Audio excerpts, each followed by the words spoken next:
This can save you thousands of dollars and years of mistakes if you're serious about real estate. Grab a pen and take notes because what I'm going to share is the same checklist I use before I buy anything. I've been investing full time for over 12 years, and every deal that made me money followed these same basic rules. Not every deal worked perfectly, but the ones that did all passed through this exact filter. Today, we're going to walk through how I evaluate a real estate market before I ever look at a single property. This matters because the market you choose will quietly decide whether your investment works or struggles long before the numbers on any one deal come into play. After more than a decade in finance and real estate, I've seen these same steps protect investors from overpaying, buying into declining areas, or getting stuck with properties that never perform the way they expected. In this breakdown, I'll show you exactly what I review before committing to any location, any asset class, or any deal. Let's break it down step by step. When I start looking at a market, the very first thing I check is simple. Are people moving in or out? Real estate doesn't work in a vacuum. It lives and dies on human movement. Population growth creates pressure on housing. Population loss does the opposite. Before I ever care about a property, I care about the city around it. You have to think about this like Wayne Gretzky used to play hockey. He didn't skate to where the puck was, he skated to where the puck was going. You invest where people are moving to, not where they've already been. You'll want to verify this using census data, migration tracking reports from services like U-Haul or moving companies, and state-level population statistics. Some investors also track driver's license registrations as a proxy for how many people are relocating into a region. Based on what most analysts see, markets with consistent annual growth, even in the low single digits, tend to outperform flat or shrinking cities over long stretches of time. Take Phoenix as an example. Over 300,000 people moved to Arizona last year alone. That kind of movement creates demand across every sector. Housing, retail, infrastructure, services. When people flow in, everything else follows. From experience, I've learned that you don't need explosive growth. You need consistent growth. When people steadily move into an area, everything else becomes easier. Renting, selling, refinancing, and raising rents later. Price appreciation often follows people, not the other way around. If a city's population is flat or declining, you're fighting an uphill battle. Every vacancy lasts longer. Every rent increase gets resisted. Every exit becomes harder. But when demand for living in a place is rising, the tailwind works in your favor. I've walked away from properties that looked great on paper because the city around them was losing people. It didn't matter how cheap the deal was. Without population growth, the risk wasn't worth it. Strong markets start with people. If demand for living in a place isn't rising, everything else becomes harder than it needs to be. After population, I go straight to employment. People don't just move for buildings, they move for work. A market that's growing without job creation is unstable. Real demand comes from people with paychecks. I review employment reports, business relocation headlines, and company expansion announcements. Government labor departments publish this data, and local economic development boards often highlight which industries are growing in specific cities. Markets with diversified employers, not just one major corporation, tend to be more resilient when the economy slows down. Depending on the region, consistent job growth in the low single digits is a healthy sign. What matters more is consistency, not speed. A market where employment grows modestly every year usually beats flashy boomtowns that rise and fall quickly. I've seen cities explode when one major employer moves in, then collapse when that same employer leaves. Diversification protects you from that kind of volatility. I also pay attention to the types of jobs being created. Are they high-paying professional roles or entry-level service jobs? Both matter, but they create different kinds of housing demand. High-wage jobs support higher rents and home prices. Lower-wage jobs fill workforce housing and rental units. Understanding the mix helps you target the right asset class. When I ignore job trends, I tend to overestimate demand. When I track them properly, I rarely get caught by surprise. Housing follows employment. When work moves out, demand leaves with it. I've never regretted passing on a market where jobs were stagnant or declining. That kind of discipline has saved me from deals that would have slowly bled cash over time. This is where many people skip a step and later regret it. because population growth alone doesn't guarantee rising rents or values. If developers are building too fast, supply can overwhelm demand. I compare new construction permits against population growth. Building departments publish this data publicly. If a city is adding far more units than people, prices often stall. If demand outpaces construction, competition rises quietly, usually in your favor as an investor. In stable markets, construction tends to trail population slightly. When that gap widens, it often creates upward pressure on rent and pricing. When it shrinks or reverses, it usually flattens them. This isn't complicated math, it's simply counting doors versus people. You're looking for imbalance in your favor. Too much supply means competition among landlords. Too little supply means competition among renters. I also look at what's being built. Is it luxury high-rises or affordable units? Single-family homes or apartments? If the new supply doesn't match the demographic moving in, the mismatch can create opportunity. For example, if a city is adding mostly luxury rentals, but the incoming population is young professionals and families looking for starter homes, there may be a gap worth filling. Price performance is driven by imbalance. Too much supply weakens returns. Too little supply strengthens them. I've walked into markets that looked hot on the surface, only to find that construction was outpacing absorption by double-digit percentages. Those are the markets where prices plateau or fall, even when population is growing. The best deals happen in markets where demand is steady and supply is constrained. Agents sell houses. They don't analyze markets. That's not a criticism, it's just reality. I never take market guidance from someone whose job depends on closing deals. I do my own verification using public sources, regional economic data, and construction trends. If an agent says, this area is about to take off, I ask, based on what data? If they can't show real figures, I move on. Most agents are working for tips. They list properties, hold open houses, and facilitate transactions. Very few of them study macro trends, read economic reports, or attend city planning meetings. They're not trained to. That's not their job, but it is your job as an investor. You can't outsource your financial education to someone whose incentive is to close the sale, not to protect your capital. I've attended economic conferences, studied tax policies, and read city development plans. I've looked at rent control laws, impact fees, and zoning restrictions. All of that shapes investment returns far more than granite countertops or curb appeal. The investors who last in this business are the ones who treat it like analysis, not persuasion.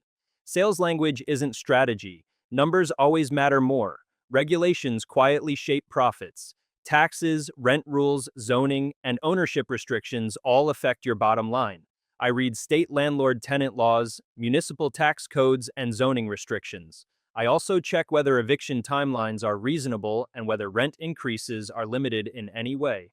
According to many policy reviews, markets with tight rent controls or complex tenant laws often underperform over long periods, not immediately, but over time. Some cities make it easy to operate as a landlord. Others make it nearly impossible. In markets with strict rent control, your ability to raise rents is capped, even when expenses rise. In markets with long eviction timelines, non-paying tenants can stay in your property for months without consequence. In markets with high property taxes or impact fees, your operating expenses can eat into cash flow faster than you expected.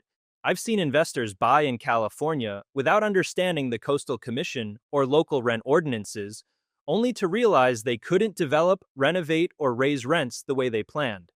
I've seen others buy in cities with aggressive short-term rental bans, wiping out their intended business model overnight. Law is part of your investment model. Ignore it and you distort returns. Before I invest, I spend time reading the rules. I talk to local landlords, I review city council meeting notes, I check if there's momentum toward more regulation or less. All of that context shapes my decision. A great property in a hostile regulatory environment is still a bad investment. Now we get to cash flow. This is where fantasy dies and investing begins. I calculate income, then subtract real expenses, then subtract debt. What's left is truth. Many properties look good until you remove emotion and plug in real numbers. The formula is simple. Rents minus expenses equals net operating income. Then subtract debt service. What remains is your cash flow. You'll want to use conservative estimates. CapEx happens, vacancies happen, repairs happen, property taxes rise, insurance premiums increase. If you assume perfect conditions, you're setting yourself up for disappointment.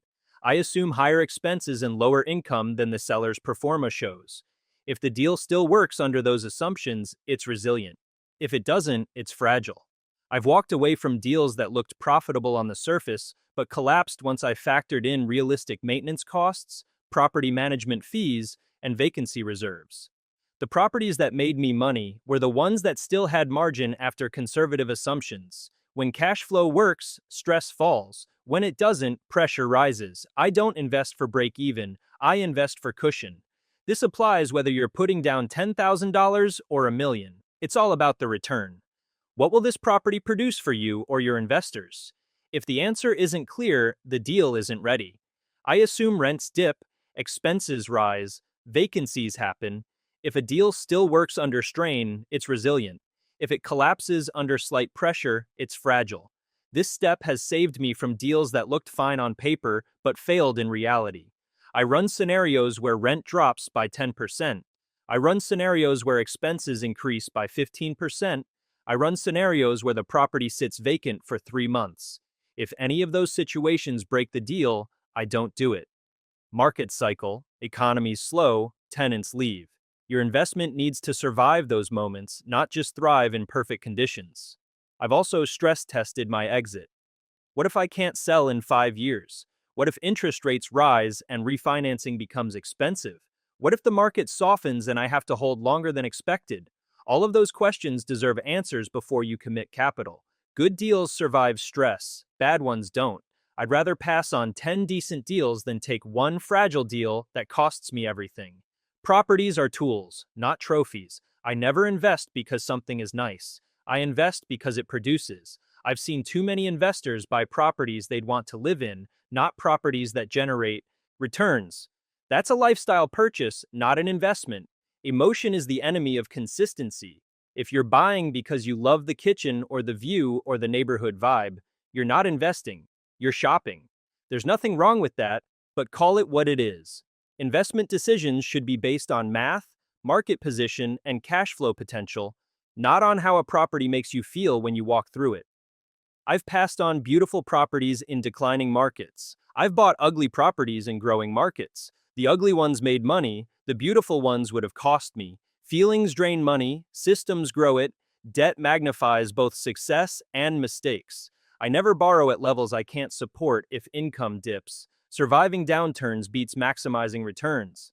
Leverage is the sharpest tool in real estate, but it cuts both ways. When you use debt wisely, you amplify your returns without risking everything. When you use it recklessly, you amplify your losses and can lose everything. The difference is margin. I make sure every deal has enough cash flow to cover debt service, even under stress. I don't stretch to the maximum loan amount just because a bank will lend it. I leave room for error. Banks primarily look at whether the property can pay back the loan, not just your personal credit. If the numbers work, financing usually follows. But just because you can borrow doesn't mean you should. I've seen investors over-leverage and lose properties in downturns because they had no cushion. I've also seen investors under-leverage and build wealth slowly but safely. I prefer the second path. Debt should support growth, not threaten it. Appreciation is unpredictable. Rent is not. I treat income as the foundation. Growth comes later. Appreciation is icing, but rent is what pays the bills and protects you in downturns. I've owned properties that appreciated significantly, and I've owned properties that didn't, but the ones that cash flowed every month were the ones that let me sleep at night. Cash flow gives you options. You can hold through downturns, you can refinance, you can reinvest, you can live off the income. Appreciation only matters when you sell, and selling isn't always an option when you need it to be. I've met investors who bought purely for appreciation, banking on market growth to bail them out. Some got lucky, most didn't.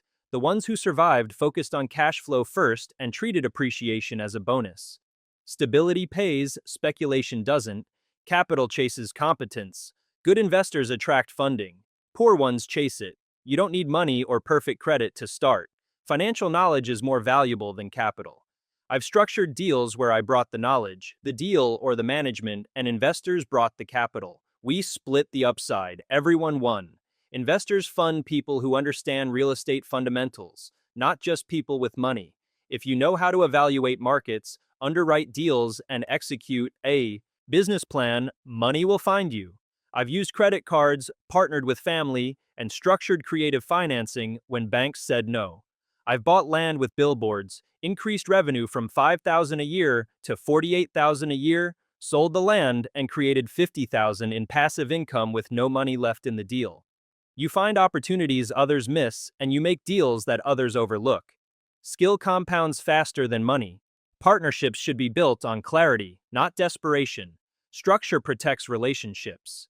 When I don't have capital, I bring knowledge, structure, or deals to investors and split the upside. I've partnered with people who had money but no time. I've partnered with people who had expertise but no capital. The key is alignment. Everyone needs to know what they're bringing, what they're getting, and how decisions get made. I've seen partnerships fail because roles weren't clear. I've seen them thrive because expectations were set up front. The right partners grow faster than capital alone. They bring skills you don't have, connections you need, and perspectives you miss. But partnerships only work when built on honesty and structure. Don't partner out of need, partner out of strength. I study people further ahead. Mentors compress decades into months. I surround myself with people who've already done what I want to do and learn from their mistakes instead of making my own. I've never paid for a single mentor. I've learned from professors, successful relatives, business owners, and industry experts. I've asked questions, listened carefully, and applied what I learned. The best mentors aren't selling courses. They're living the life you want and willing to share what worked. I've had mentors for running marathons, raising my family, and building my portfolio. Every one of them accelerated my progress. If you're the smartest person in the room, find another room. Wisdom beats experience when borrowed. You will move in the direction of your peers. Environment quietly shapes ambition. I stay around builders, owners, and operators, not just dreamers. Your network is your net worth. You become the average of the 5 people closest to you. If you're surrounded by people who complain, you'll complain. If you're surrounded by people who build, you'll build. I've intentionally upgraded my circle over the years, and it's changed everything. I attend conferences, I join mastermind groups, I reach out to people I respect and ask to learn from them. Most people say yes. The ones who don't weren't the right fit anyway. People upgrade you faster than books alone. I invest with the long game in mind because wealth is built quietly and steadily. I don't chase speed, I confirm structure. I don't gamble on speculation, I build on cash flow. I don't react to emotion, I respond to data. The strongest portfolios aren't built in excitement, they're built in confirmation. Every number, every note is a piece of a longer story, steady, patient, and true. When you slow down and verify each step, you move faster than those who rush. When you focus on fundamentals, you outlast those who follow trends. Real estate rewards discipline, not impulse. It rewards analysis, not hype. After more than a decade doing this, I've learned that most mistakes come from skipping steps. Most success comes from following a system. This checklist isn't flashy, but it works. It's protected me from bad deals, guided me toward good ones, and built a foundation I can stand on. If you're serious about real estate, start here. Verify everything. Trust nothing you haven't checked yourself. The market will always test you. Your preparation is what determines whether you pass.